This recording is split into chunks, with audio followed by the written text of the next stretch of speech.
এই বসেন, এই বসেন, এই বসেন, বসেন, বসেন, বসে কথা বলেন, বসে কথা বলেন। অনেকের কাছ থেকে এই চাওয়াটা এসেছে যে বাংলাদেশের বিচার ব্যবস্থা যেন ভালো হয়, সবাই বিচার পায়, কোনো হেনস্থার শিকার না হয়।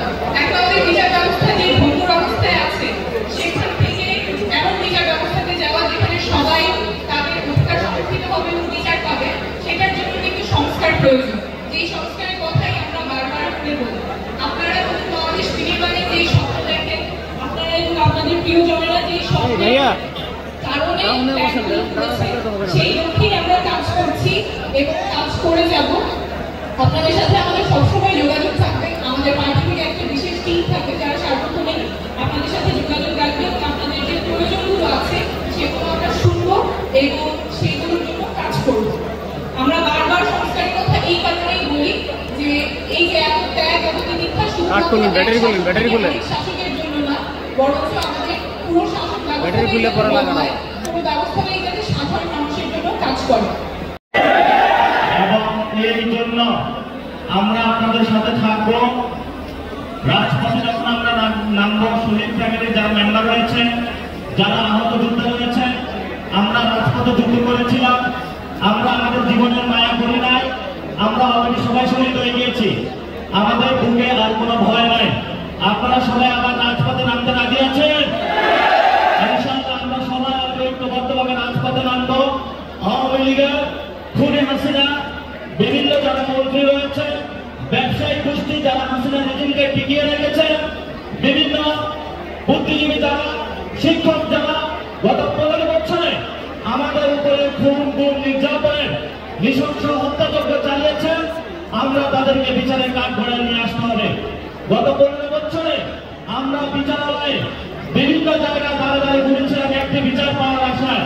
আমাদেরকে যখন মামলা হামলা দিয়ে বিভিন্ন জায়গায় গুম, খুন করে নির্যাতন চালানো হয়েছিল, কিন্তু এই যে সুপ্রিম কোর্ট থেকে, লোয়ার কোর্ট থেকে যতগুলো কোর্ট রয়েছে, তারা আমাদেরকে কোনো বিচার প্রক্রিয়ার মাধ্যমে সুষ্ঠু বিচার দিতে পারে নাই। এই জন্য বিচারালয় থেকে শুরু করে পুলিশ বাহিনী, যতগুলো বাংলাদেশের ইনস্টিটিউশন রয়েছে, এগুলোকে আমাদেরকে সংস্কার প্রক্রিয়ায় নিয়ে আসতে হবে। আমরা শহীদ পরিবার থেকে আরেকজনের কাছে শুনবো।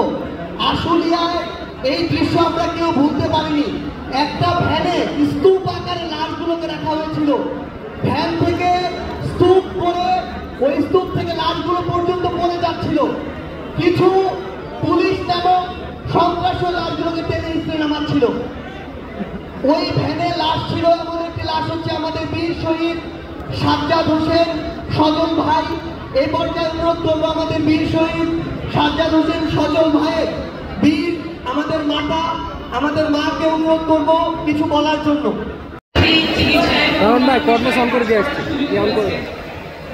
সেই সুযোগে আপনারা বাংলাদেশকে কি চান, কি স্বপ্ন দেখেন নতুন বাংলাদেশকে, সেই ব্যাপারেও আপনাদের কাছে খুব নিবিড়ভাবে শোনার সুযোগ হয়েছে এবং সেই গল্পগুলো অনেক হয়েছে। বুকের একটা বড় সার্জারি হওয়ার পরে উনি বাড়ি ফিরে যাচ্ছিলেন, তার আগে ওনার সাথে দেখা করতে গিয়েছিলাম।